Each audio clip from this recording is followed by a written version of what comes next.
Salom do'stlar. Siz ma'lumotlar asosida kanaldasiz.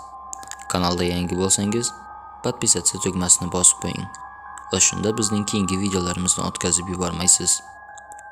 Demak, bugungi gaplashmoqchi bo'lgan mavzuyimiz eng ko'p muhokamalarga sabab bo'lgan va eng ko'p muxlislarning qalblaridan joy olgan film Pavorot не туда filmi haqida bo'ladi. Qani bo'lmasa, ketdik.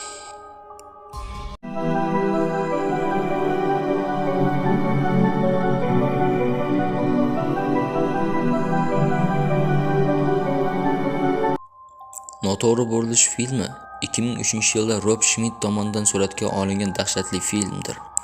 Filmning premyerasi 2003-yil 18-mayda bo'lib o'tdi. 2007-yilda Noto'g'ri burilish 2 o'lik oxir deb nomlangan filmning davomi chiqdi. Yana bir nechta filmlar suratga olindi, lekin ular haqida keyingi videolarda batafsil ma'lumot berib o'tamiz. Tashkilot tomonidan haddan tashqari tarang bo'lganligi uchun berilgan qattiq reyting tufayli film juda kam reklama qilindi. Film Rotten Tomatoes'da turli xil baholarga ega bo'ldi va 83 tanqidiy baholarga asoslangan holda o'rtacha 10dan 4.2 ball bilan 40% baho oldi. Filmga keladigan bo'lsak, tibbiyot fakulteti talabasi Chris Flynn intervyu berishga shoshilib, G'arbiy Virjiniya orqali haydaydi. Ammo baxtsiz hodisa va kimyoviy moddalar to'kilishi tufayli katta tirbandlik to'sqinlik qiladi. U eski xaritada boshqa yoqilg'i quyish shoxobchasini izlashga majbur bo'ladi. Chris eski yo'ldan haydab, u yerda yo'lda mashinaga urilib ketadi.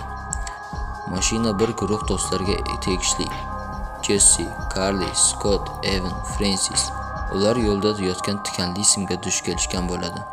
Ikkala mashina ham oldinga sizilay olmasligi sababli ularga qo'shilgan bir nechta do'stlar Jesse, Carly, Scott va Chris yordam izlashga boradilar. Yigitlar o'rmondan uy topishadi. Unga kirishda tikanli simlar, avtomobil kalitlari va eng dahshatlisi odam qoldiqlari topadi. Bu vaqtda uyning egalari qaytib kelishadi. 3 ta mutant birodarlar, Sawtooth, bir ko'zli va 3 barmoqli. Ular ehtimol qarindoshlari nikohi natijasida tug'ilgan. Ular uyga buzilgan mashinalar ichida sevgilisi Evan bilan qolgan Fransning o'lik jasadini olib keladi. Mutantlar uxlab qolishganda bolalar ehtiyotkorlik bilan uydan chiqib ketishadi. Ammo Sawtooth uyg'onib signal ko'taradi. Yigitlar ulardan qochib, ko'p sonli tashlab qo'yilgan mashinalar orasida yashirinib, bu mashinalarning hammasi jinni odamxo'rlarning qurbonlariga tegishli ekanligini tushunib yetishadi. Ushbu ta'qibda Chris oyog'idan jarohat oladi va Scott yigitlarning qolgan qismi bitta ishlaydigan mashinaga odamxo'rlarning mashinasiga yetib borish uchun g'alati narsalarni chalg'itganda o'ldiradi. Qolgan uchlik yo'lning o'rtasida joylashgan loyga qoqilib, o'rmon bo'ylab piyoda davom etadi va kuzatuv minorasini topadi. Minoraga ko'tarilib, ular radio orqali yordam chaqirishga harakat qilishadi. Lekin ularni radio shovqini tufayli birodarlar topishadi. Ular o'ljalarini yoqish uchun minoraga o't qo'yadilar. Chris va qizlar minoradan chiqib, daraxtlarga sakraydilar. Ammo 3 barmoqli daraxtga ko'tarilib, Carlyni o'ldiradilar. Chris va Jesse uni qarag'ay novdasi bilan yiqitishga qaror qiladilar.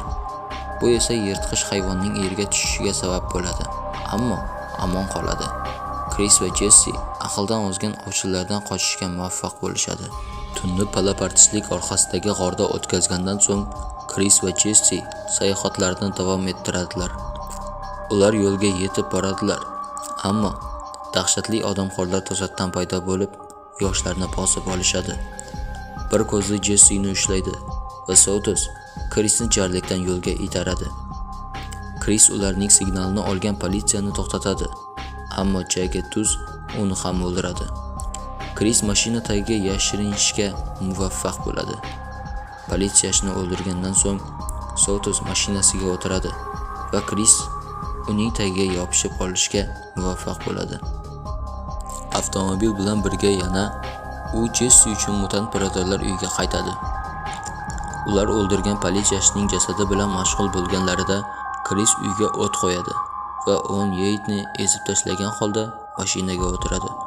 Sawtooth va Steve Finger bilan jangdan so'ng Chris va Jesse uydan chiqib, politsiya mashinasining uyi va ichidagi mutant birodarlar bilan portlab ketayotgan gaz qutilariga o'q otishadi. Kris va Jessi g'alati avtoulovda Kris xaritani ko'rgan yoqilg'i quyish shoxobchasiga qaytib kelishadi va eski yo'l bo'ylab boshqa hech kim yurmasligi uchun uni o'zlari bilan olib ketishadi.